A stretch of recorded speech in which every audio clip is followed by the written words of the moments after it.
It's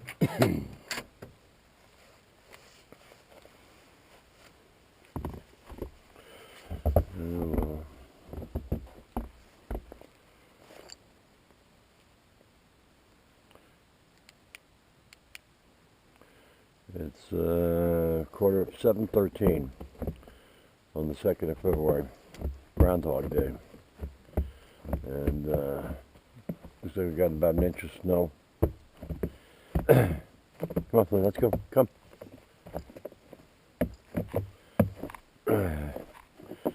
31 degrees, so the snow is very sticky.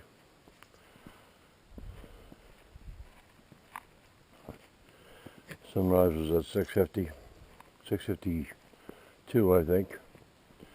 Sunset's at 4:40. Hey, come on. Leave the squirrels alone. Flynn. Come on, Flynn. Good boy. And the snow is still hanging on the barn.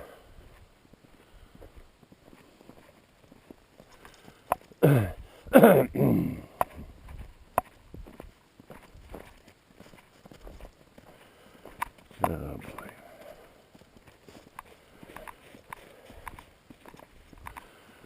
Well, I made some rye bread yesterday.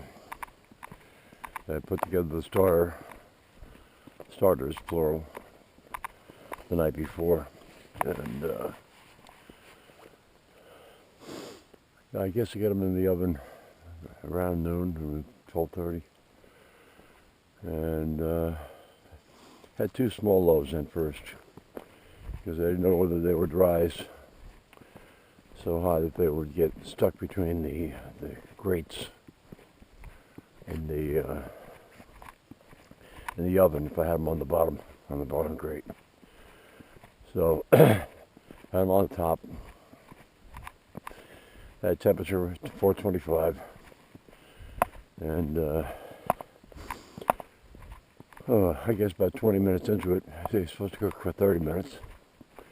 About 20 minutes into it, I look in the oven, see how they're doing, and the pan of water I have in the bottom to create steam for crustier bread. The pan is not boiling anymore. And I look over at the little hanging thermometer, and it's down 200 degrees. Down at 200 degrees, not down 200 degrees, but down at 200. So I pulled the bread out, turned the oven off, turned it back on, get it back up to 425, and finished baking those.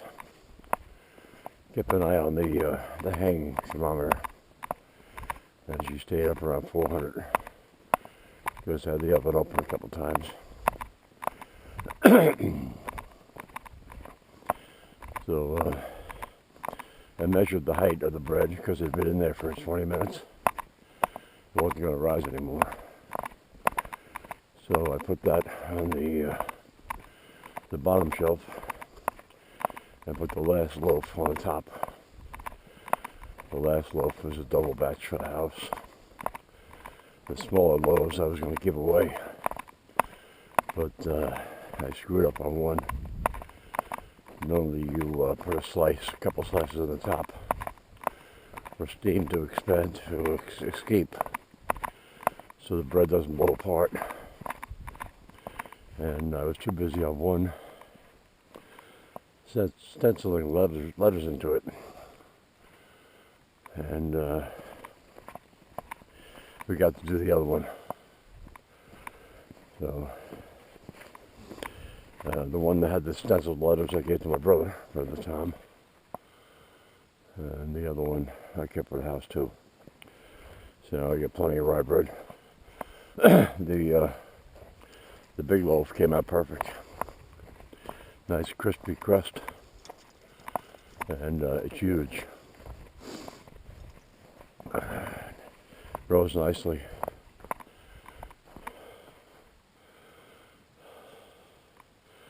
All sliced up and wrapped up. Put it in the freezer. I'll just defrost slices if we need them. It's excellent with kibasi. If anybody out there eats kibasi, this rye bread is excellent with kibasi. Kibasi, a little mustard, and horseradish. Some pierogies with onions.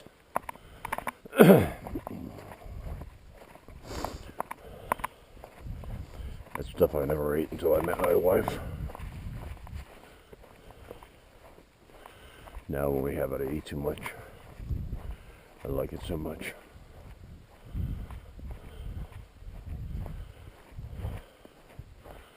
Well, you can see Travis came through and plowed. Really didn't need to get plowed. But he probably gets paid for each time he plows.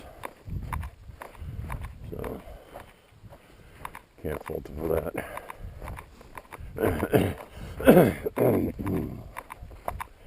Travis has got some big equipment he's got to pay for, so.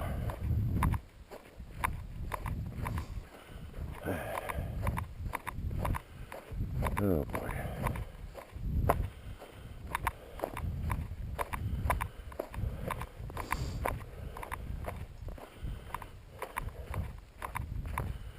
I'm dragging this morning. Got a good night's sleep. I was in bed by 10.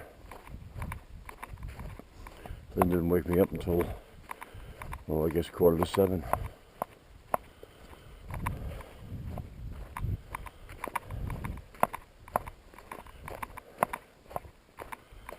The wife was thinking about going down to Calais with the girlfriend up the street.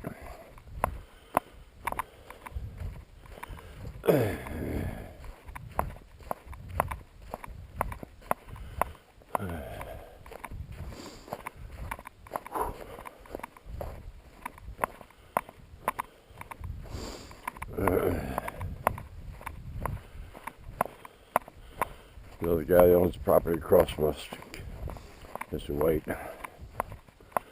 the young man from Exeter, New Hampshire, is talking about making a trip up. Get out of there. Come on. Make a trip up to his camp just to stay overnight because he's got to go to Corinth, Maine. There's a guy down there that makes cedar shakes that he needs for the job he's working on in New Hampshire. Now, it must be a hell of a deal if he can drive 5 hours from Exeter to his camp up here and 5 hours back with a 3/4 ton truck, gasoline truck. And there has to be 30 or 40 gallons of gas. So $3 a gallon at $90 to $120 to save on cedar shakes. But he asked me if he'd be able to get in his driveway. I told him he wouldn't. He'd get stuck unless we had significant snow melt between now and next Wednesday. So he was thinking about just going to drive up to Corinth and then turn around and go back down. Flynn's taking care of business. So I said, you're all more than welcome just to park your truck by the barn and hoof it into a camp. So I think he might be doing that.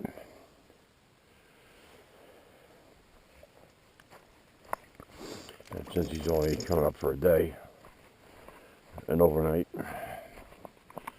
he's going to leave his dog Bucky home. I talked to you about Bucky last year. I had helped Mr. White to get his trailer and truck unstuck. And when we were done, the dog Ran full speed into my back of my leg till I broke my knee. Got a crazy dog. I don't know what kind of dog it is. Little rugrat. Well, it's bigger than a rugrat. Flynn, come on, let's go in the house. Flynn. Boy, dead quiet, no wind, no noise.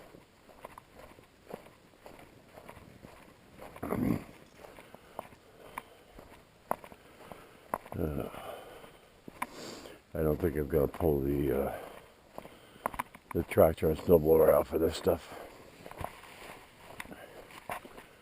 especially at 31 degrees. It'd probably get up into the high 30s, maybe 40, and this stuff's gonna melt. So rather than getting it down to the frozen ground and having it melt and create ice, just drive over it. No, come on, come on, come on. Come on, let's go. A rare jet. Flynn, up there. Flynn, up there. Flynn, up there. No? No? Crazy, Flynn. Flynn. There it is. There he is up there. Come.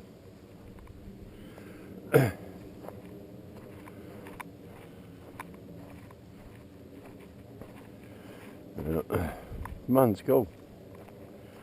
Tomorrow is the Sunville breakfast. Well, you can eat pancakes or waffle or both. Sausage patty, biscuit with sausage gravy, beans, eggs, coffee, juice. $8. You can't get breakfast anywhere for that. Especially all you can eat.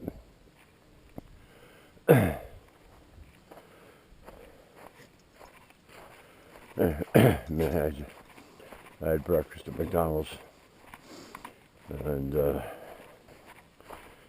steak, egg, and cheese on a bagel with a large coffee and hash brown. Cost me $12.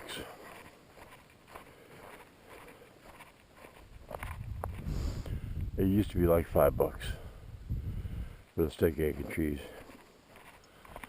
And used to be $1 for coffee, any size. And now it's like $1.69 for a medium. And if you want you want a large, is I think a 69-cent upcharge. So it's $2.40 for a cup of coffee.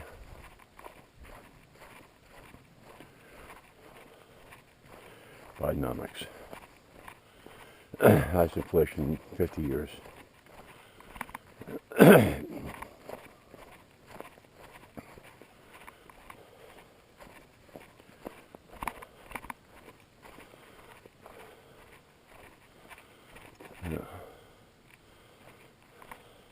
And that's what.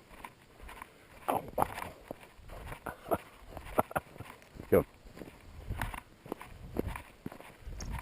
Yeah, just about an inch of snow. Got a little problem with my ankles, over my left ankle.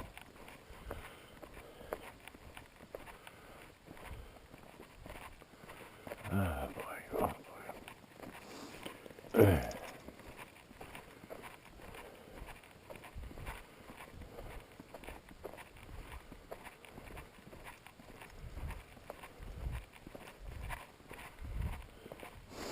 I think it was 1972, July.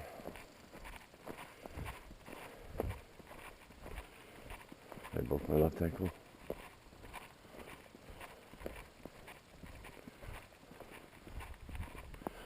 Playing softball, South Beach, Staten Island. Sitting at third base. There was a hole by the bag.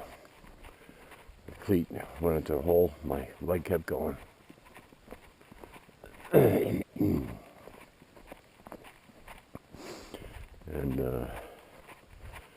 well, we didn't have cell phones back then, so while we're waiting to get an ambulance, trying to get an ambulance, a cop car with 2 uniformed officers drove by, and they held them down, and can you get us an ambulance? They said. No, we can't. We're not supposed to be here.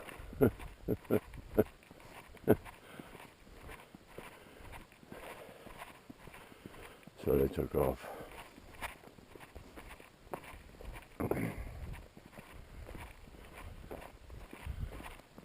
Flynn sees another squirrel. And the following year, I was stupid. I was riding a wheelie on my motorcycle. I think with Brian's Dam. And tried to go from, I was riding in first gear, a 1970 Honda CL350. And wanted to lower the revs while I'm on the wheelie, so I tried to shift. Unfortunately, I didn't drop the revs enough, and the bike came over. The rear fender hit the ground. Bike started to fall over to the right side. Put my foot down, my right foot, and promptly drove over the ankle.